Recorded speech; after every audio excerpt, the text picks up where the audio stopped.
attacking midfielders. We only got four more left. Yeah, this is another fun one. Yeah. So what I will say is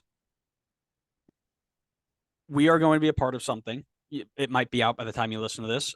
In a top 20 MLS players, there was an attacking center midfielder I left off of that list, whom I have gone back and re-added because after doing this and noticing all of the very important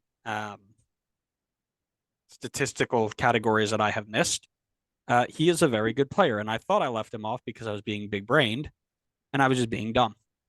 With my first pick, I'm going with Carlos Heel. Oh, interesting. Wait, was he the Um, one you left off? he was the one I left off because when I looked at it, he had the same number of goals and assists as somebody else I was leaving off. So I'm like, okay, if I'm going to leave one off, I'm going to leave the other. But it's the non-point getting statistics that made me recognize.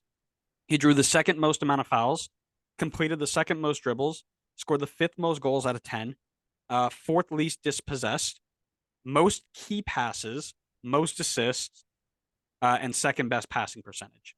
So he basically ran the table in terms of the attacking midfielders I was looking at. Um, yes. Okay. Can't argue with a former league MVP. Yep. I don't. I feel like you skipped this guy because you didn't put him here. My guess is you went off who scored, which I think has him listed as a striker. In my opinion, I don't think he's a striker. I know exactly. I have him as a striker, and I was going to tell you that we have to look at him as a striker. Fine, I'll skip him then. I won't put him here. We'll talk to Here's him. the thing. Talk to him. Yeah, go I ahead. will be I will be kind because actually wait, no, you get first pick at striker. It's fine. I'll either way. I'll move him to striker because I think numbers wise, he was listed as a striker more. Oh, I don't consistent. see him as a striker. I mean, me I personally. know exactly who you're talking about, and I put him in there too, Yes. and he was bottom of my list in statistical cams because he didn't play as a cam. All right, fine. We'll move him to striker. I'll skip him. My first pick, give me Sebastian Driussi. Nice. I think that's an easy one. He was phenomenal last year for an Austin team that exploded in the attack, and I expect nothing less than for him to do it again this year. Um, very happy that you did that because I am going with my second pick with a very easy one. Give me Daniel Gazdag. I basically am just taking all of Philadelphia. Um, Yeah, pretty much. um, MVP candidate last year, really had an argument maybe to be second. I don't know if they gave out like second MVP or third, like the standings afterwards. But he would have been my second choice behind the person you wanted to pick here. Yeah. Um, second most minutes, most goals, third least times dispossessed, sixth most assists. He was the massive reason why Philadelphia were as good as they were. Yeah. Can't argue too much with that one. Second pick for me, give me Lucio Costa for FCC. I think he was the playmaker, the gear, the engine for that FCC attack that last year was insanely good. He was top of my list for assists by a long shot. Like it Mm-hmm. was, I got this from the MLS website. He had 19. The second highest on this list was Heel at 14. So he Yep. was clearing away the top assister, and he still got 10 goals to contribute as well.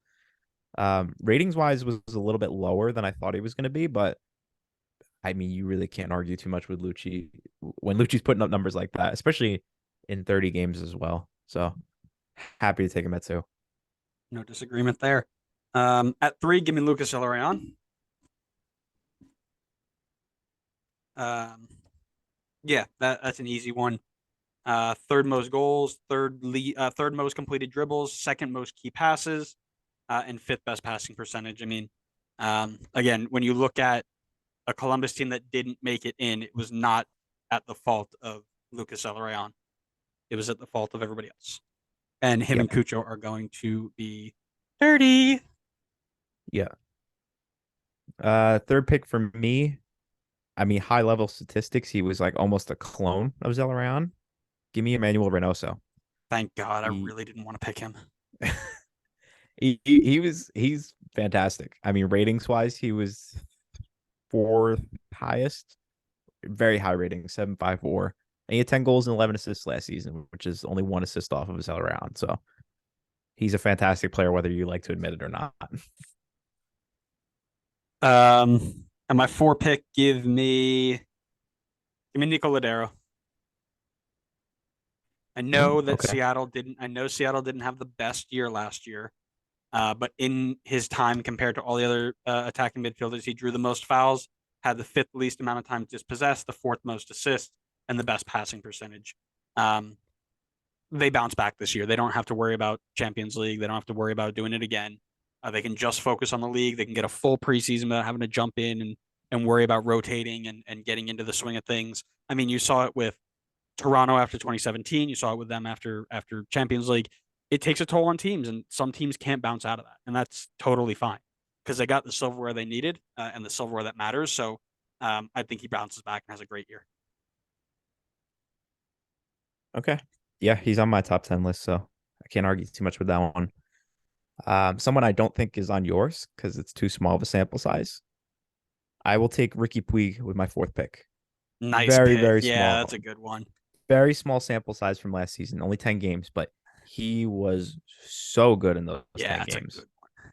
He had 8 goal contributions in them, and I think he's going to be a top player in this league. If he stays here long enough, he will be an MVP at some point, in my opinion. He's going to tear it up for LA. It's one of the best gets that an MLS team has gotten in the last couple of years, in my opinion. I will tell you the fact that you put Gaston Brugman at first and not Ricky Puig is shocking to me because if anybody of that LA team was going to be a small sample size first overall pick, it was going to be Ricky Puig. But Cam is so stacked. It's hard. CDM, it was a little more open. I think Brugman could slide in there at first pick, but I mean Cam is there are so many good players at Cam. I think Ricky Puig puts up like 5-20 this year. Like I think it's going to be a dumb good year for Ricky Puig. Him and Oh Chicharito are yeah, just going for to go. sure. Yeah, 100%. I mean, he's gonna assist Chicharito like 80 times. Yeah, it's going to be so bad. Um, and my 5 pick, give me Mauricio Pereira. Oh, thank goodness. It's all yours. Um, there were 2 other players on the list that I didn't really want to take, so I'm glad you took somebody that wasn't on my top 10. Um, but Pereira, not the best year, 2nd least times dispossessed, 2nd most assists, 3rd best passing percentage, but everything else was kind of low tier. Um, he will have to worry a lot about Champions League this year, so he has to worry. Winning Open Cup means that he's got more on his plate. So do I think he has a great MLS year? No. But do I think that he's still a top 10 attacking midfielder in this league? Yes. Okay. He was not in my top 10. Last guy in my top 10 that we have not covered so far. Give me Thiago Almada at 5. I think it Had is him, going to be. had him, and took him off. I think he's going to have a better year this year than he had last year. I think last year was a bit of a transition year, and I think this year he locks in. I don't know what to expect from Atlanta. It's going to be very question mark. A lot of guys coming back from injuries and some turnover in the team as well. But I think now that Amada's had a year under his belt, he's got a World Cup medal on top of it to kind of push him even more. This is the year he balls out and gets his move to Europe. And he was good last year too. I know it kind of like fell under the radar because his expectations were super high, but he had 18 goal contributions in 29 games and a very solid rating to go with it. So I expect good things from Thiago Almada this year. I agree with you. Very, very tough because, again, when I went off of who scored and I picked just attacking midfielders, he had like 9 attacking midfielder contributions because he played as like a left attacking midfielder or a right attacking midfielder. They didn't count it. The one thing I'm worried about, which I think a lot of people are, there's no striker in this team. Josep's gone. You've got Eric Lopez and you've got Jackson Conway. They're gonna have to sign somebody. I They're going think to they have will. to. And I agree. I think they will as well. But right now, at the time of recording this, I mean, you could put Messi in this team. Messi's only going to score 15 goals. Just kidding. Um, I don't know. Flip I it think for the TikTok. I think listen. I think he does well. I'm worried about what he does. You know, well-rounded wise. Like, is he going to be just scoring goals for fun? Is he going to be getting the assist to a non-existent striker? How does he fit into Pineda's system? And I don't love Pineda as a coach personally. I don't think he's gotten it right. I don't think he's getting it right often. Um, and I don't know if he'll be able to handle somebody of that quality personally.